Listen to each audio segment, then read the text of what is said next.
With the launch of Season 2 in Black Ops 6 Zombies, not only are we going to be getting the brand new Zombies map, The Tomb, and probably on top of that, new Gobblegums perks, field upgrades, and just things in general like that, which are going to be amazing, but also we are getting some really nice quality of life changes all coming on January 28th, and these are some really nice ones. I like them a lot, and I think you guys are going to too, so you might as well show some support by dropping a like and subscribing if you ain't already. And with that said, let's get into these changes. So the first one and the biggest one is going to be challenge tracking / near completion.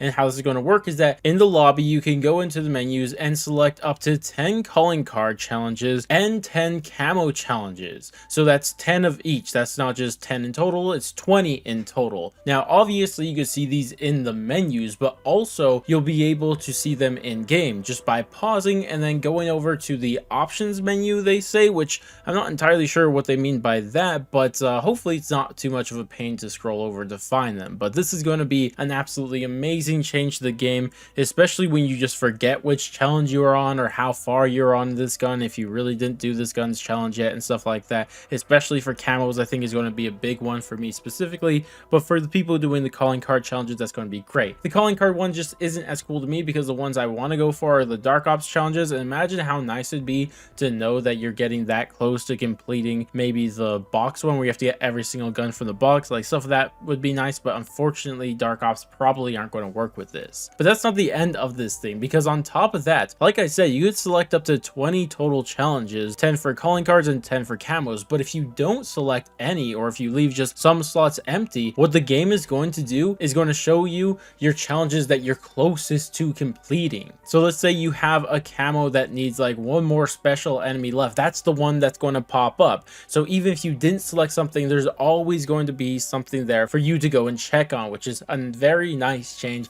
and I like that a lot. But of course, this isn't the only change coming. We still have a couple more. The next one's just going to be for zombies, and this is co-op pausing. And this is something that existed in previous zombies games. I think it started in Black Ops 4, but when you're in a co-op game, you have this server pause, and everybody in the game could be paused. Now, it's going to work exactly how it worked in the past. Whoever's the lobby leader is going to be able to pause the game for everybody, and they'll be able to unpause it too. Now, they don't say this specifically, but I imagine it's also going to have the 15-minute timer on it, which is a bit unfortunate, but at least we're getting co-op pause because it's just a feature that we wish was there on launch, but we'll take it now. It's not been too long, I guess. Then we have another really cool one, and this is going to be separate HUD presets for zombies and multiplayer. Now, if you just play like one of these modes, it's not that big of a deal, but for me, when I jump between the modes, it's a big pain because in zombies, I like my HUD looking one way, and then in multiplayer, I like it looking another way. Because like, for example, when I play zombies, I turn the minimap off entirely and I turn the score feed off entirely. I just like it looking a bit more clean in that way. Whereas in multiplayer, obviously you're going to need the minimap, and on top of that, you probably want to see the score feed too. But more than that, I also just like the minimap being a bit bigger in multiplayer too. So just having things like that is going to be really nice, because right now it's just so annoying when I jump from mode to mode. I'm just playing zombies and I go over to multiplayer, I'm just playing, I'm like, bro, I have no awareness. What's up with me? Am I trash as multiplayer now? And I remember, oh, I don't have my minimap on and stuff like that. So it's going to be very nice now that the presets are going to be split between the two modes, and you just won't have to fix your HUD every single time you jump between them. But if you have the same HUD for both of them, this isn't that big of a deal to you. It's literally not going to affect you, in fact. But for everybody else, especially me, this is going to be a very nice change. And for the final quality of life change that they're going to be doing is AFK Loadout Recovery.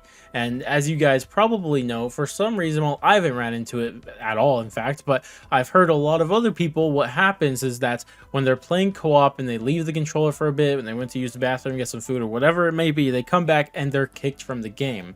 Because for some reason, the AFK kicking is pretty strong in this game for whatever reason, especially for the zombies mode.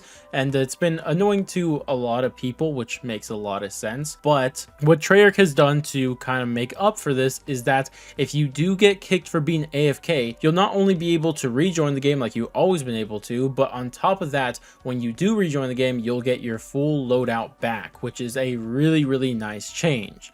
Now, I could be wrong here because I've never actually tried this, but does this work if you just lag out of the game or your game crashes, can you rejoin zombies and have your loadout again? Because like if not, then why don't we just do this for all sort of disconnections and not just AFK? Because I think this would be great for everything, because maybe it already works like that in just, like I said, for crashing and losing connection. But if it doesn't, I think this should be added to those other reasons for why you might have left the game or just the game disconnected or whatever. So for stuff like that would be very nice, unless it already works like that, like I said. But regardless, these are the 4 big quality of life changes coming to the game, and it seems like this season 2 drop is going to be insane for especially zombies. Hopefully for you Warzone and multiplayer players too, it'll be nice also. Regardless though, that's going to wrap it up for this video. Thank you guys all so much for watching, and I'll catch you guys in the next one.